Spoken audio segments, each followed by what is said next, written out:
全球每3篇開源論文就有1篇是中國人寫的，不知不觉，中国科研已經成了國際出版巨頭最大的論文糧倉。但你可能不知道的是，糧倉背後是一筆越來越貴的知識稅。2024年，中国光版面費就交了64.74億，這還不包括每年重金砸下的訂閱費。更絕的是，這些傾注學者心血的科研成果，未經同意就被出版商打包賣給了 AI 公司。知識是无價的，但知識如何发表、怎麼定價、被誰認可，對不起，是另一門生意。所以你好不好奇，像 Cell、柳葉刀、Nature 這些頂刊背後的巨頭到底是怎麼賺錢的？他們又是怎麼讓全球的學者們都離不開、躲不掉、接受各種不平等條約，甚至不惜造假也要迎合這套體系的？那到了今天 ，AI 又會帶來什麼樣的改變呢？大家好，我是小李，今天我們來盡調期刊經濟。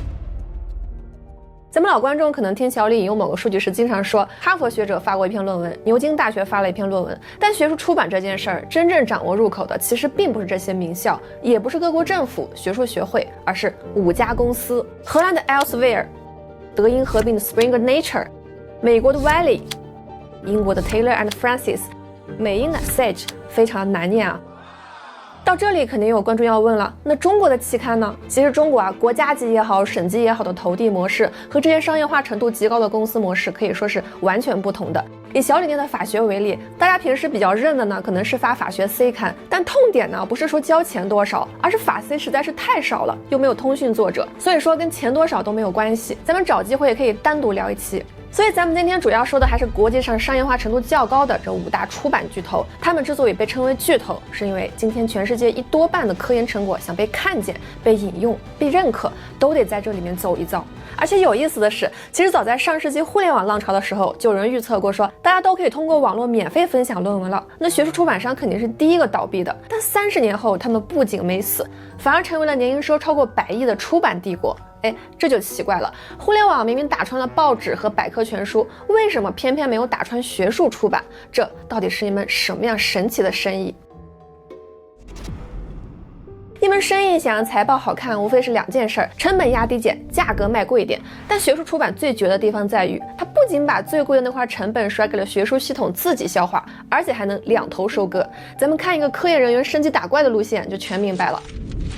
博士生小李死磕5年，頭髮掉光，終於憋出了一篇能發頂刊的優質論文。神奇的循環從這就開始了。第一步，你想發表，出版商笑眯眯地指了2條路。第一條是傳統路子，出版商說，我來幫你審，給你發，但你要把這篇論文的獨家發表和傳播權交給我。然後這篇凝聚了小李5年心血和頭髮的文章就會被锁進出版商的付費牆裡。你問稿費，別問，問就是為愛發電。那如果小李不想把論文鎖起來，想讓全世界都能免費看呢？出版商說沒問題，那就走第2條路，開放獲取，讀者不用交錢了，但作者這邊要交一筆文章處理費，大家平時也叫版面費。普通期刊是幾千美元起步，如果是 Nature 正刊這種級別呢，折合人民幣大概是9萬塊，一輛車的首付直接沒了。那接下來論文投出去了，到了第2步，出版商最核心的质檢環節。這活非常的硬核專業，但大多靠全球科學家自帶乾糧，免費打工，出版社依然分文不出。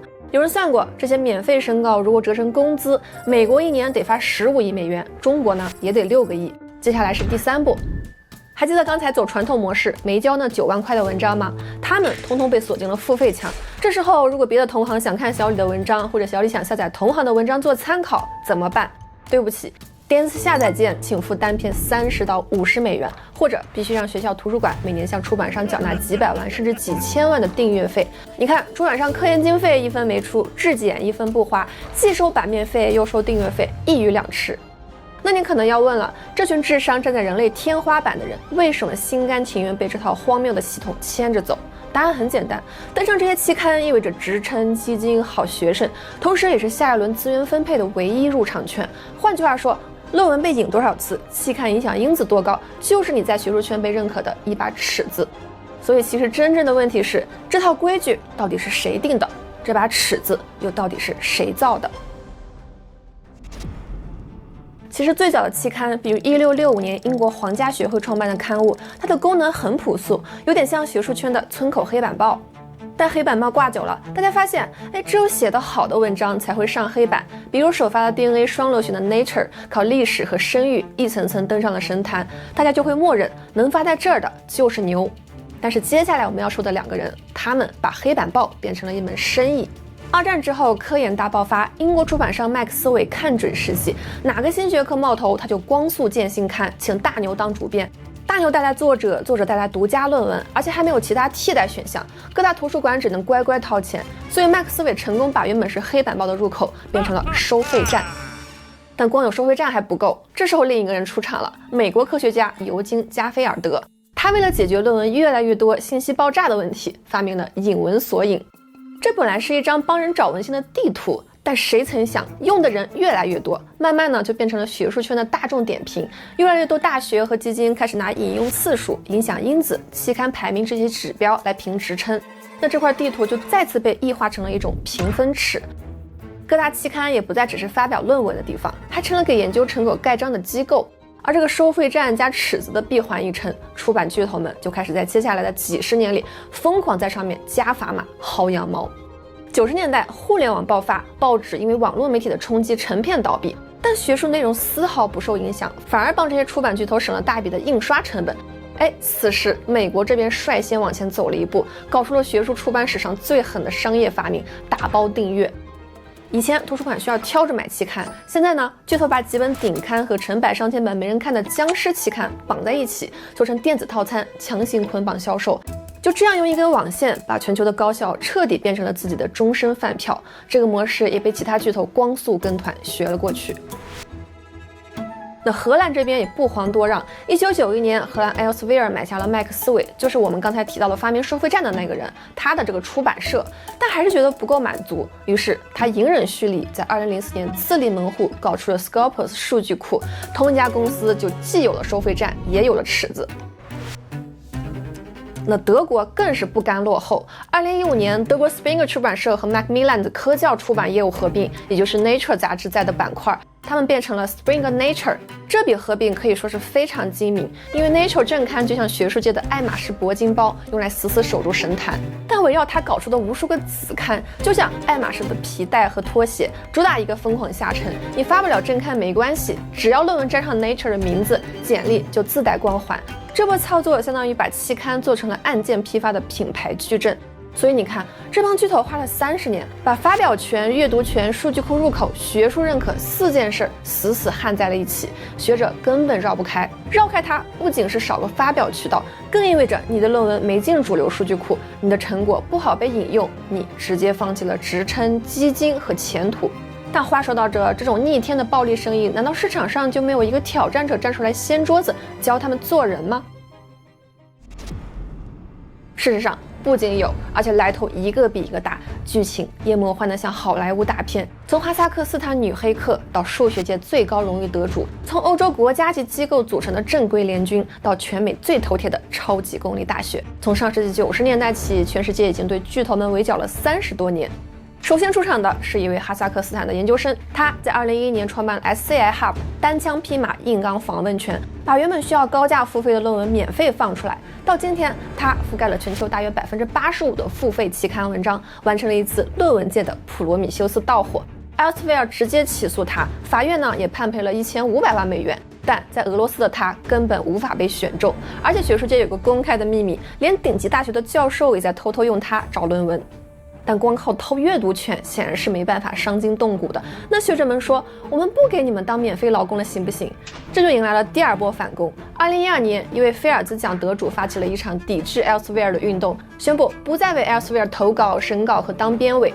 苦審稿已久的學者們瞬間收集了上萬個簽名，但現實依然很骨感。14年過去了，學術系統裡仍然有無數嗷嗷待哺的研究者，你不投有別人投，你不審還是由別人審。你看，這個是打工人撼動不了的系統。那我們再設想一下，如果金主爸爸自己親自下場掐斷資金源頭呢？這就到了最魔幻的第3波。隨着收費站越來越高，學界終於怒了。2018年，歐洲11個國家級科研資助機構聯合發起 Plan S， 要求打破付費牆。咱們用公共資金砸出來的研究，憑啥被鎖在牆裡，必須實現全球免費看？結果巨頭們順水推舟，加速推廣了另一種收費模式——開放獲取。两手一攤說：“行啊，读者們不交錢，那作者們背後的課題組、科研基金或者大學機構來交唄。”你發現沒有？這其實就是前面咱們說的 Nature 9萬塊天價版面費的那種模式。歐洲聯軍直接被巨頭借力打力，促成了一場商業模式的大升級。這下全美最財大氣粗的公立大學系統徹底怒了，於是這就有了第4波超級客戶來掀桌。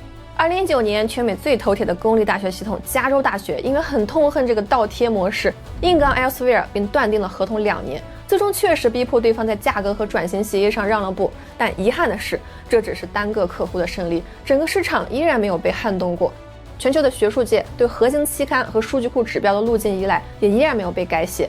打了30多年，為什麼一次次的反抗結果總是不盡人意？出版商真正的護城河到底是什麼？SCI Hub 的創始人曾經揭示過這個學術界最諷刺的怪圈：研究者們因為讀不起論文而依賴 SCI Hub，但當他們自己寫出新成果時，卻不得不再次把版權免費送給 Elsevier 們。為什麼？因為 SCI Hub 只能幫他們偷回閱讀权，就無法替他們拿出评职称和拿基金的入場券。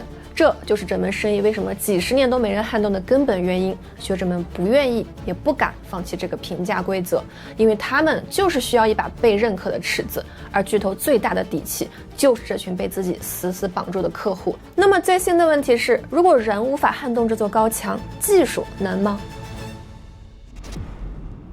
就在現在 ，AI 給這門生意带來了前所未有的變局。其實短期內巨頭比以往更賺錢了，但在長期看，他們第一次面臨着被徹底掀桌子的恐懼。過去出版商被同一份內容最多賺3次錢，作者發論文付版面費，圖書館按年交訂閱費，個人用戶按篇付下載費。但2022年大模型爆發之後，第4個買單的大冤種大金主出現了 AI 公司。